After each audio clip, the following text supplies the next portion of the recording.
when you said they proposed it and that passed because the American people are too stupid to understand the difference? When I said that, I was at an academic conference being glib and, quite frankly, trying to make myself seem smart by insulting others. Are you offering the venue as a defense for saying it or for meaning it? I'm offering it as a defense for using inappropriate and hurtful and inexcusable language to express. Well, what did you mean by too stupid to understand the difference? Congressman, I didn't mean anything by it. Well, you said it. You had to admit it.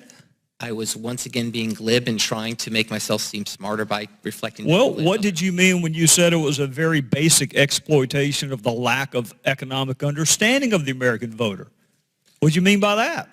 Once again, it's another example of my inexcusable arrogance in trying to insult others to make myself seem smarter. Well, what did you mean when you said the American people don't care about the uninsured? Once again, that was an overstatement of trying to conjecture on political topics in which I'm not an expert. Well, you know what, Professor Gruber, I have listened to you all morning talk about your lack of political acumen and that you're not a politician, so therefore you don't know not to call people stupid. Most of the people watching this morning aren't politicians, and they don't call people stupid. And I can't help but note, Professor Gruber, and another one of your quotes, which I'll read to you, that was politically infeasible. You remember saying that? Yes. So you do like to factor in the politics from time to time, don't you? And also happen to note, Professor Gruber, that usually you insult the American voter, not the American public.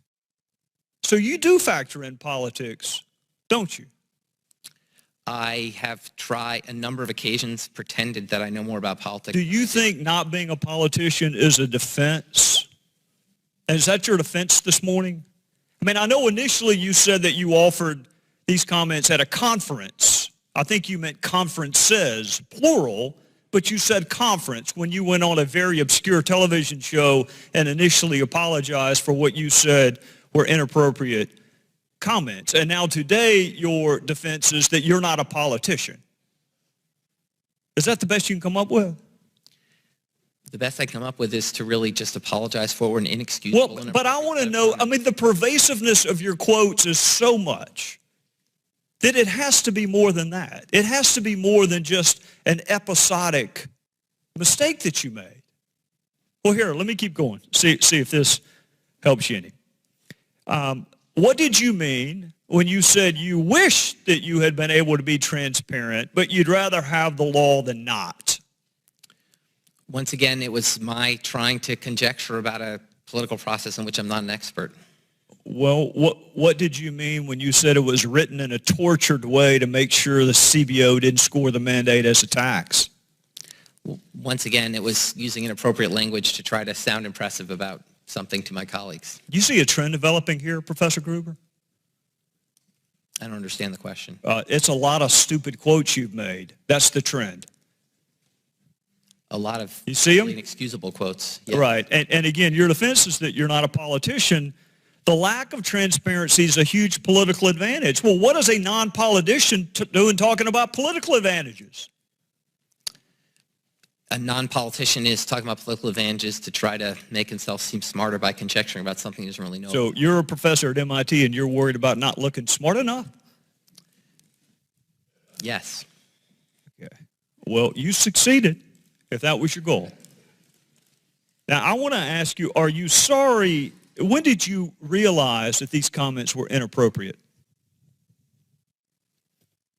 Because it took you about a year to apologize, so I'm trying to figure out if you realized sooner that they were inappropriate, or was it just the morning before you went on MSNBC that you realized that it was inappropriate? When did you realize that these comments are indefensible and inappropriate?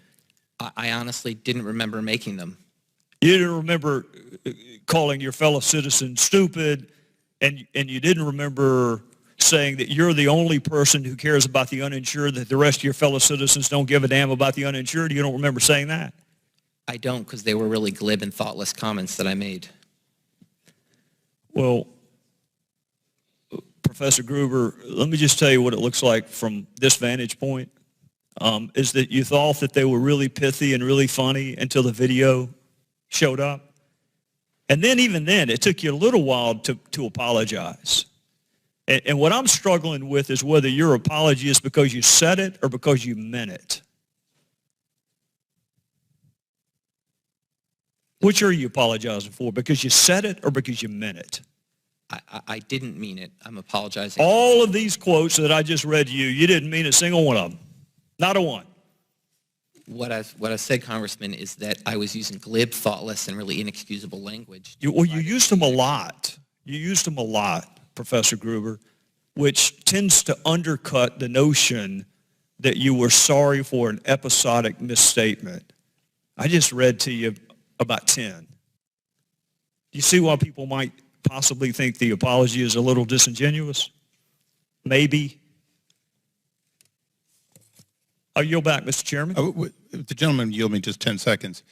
Following up on Mr. Gowdy, when you made these repeated comments, these glib, inappropriate comments in an intellectual community with lots of other like-minded people, did anybody come up to you and tell you that what you were saying was inappropriate? Not that I can recall, no. I guess what you said was popular in that community.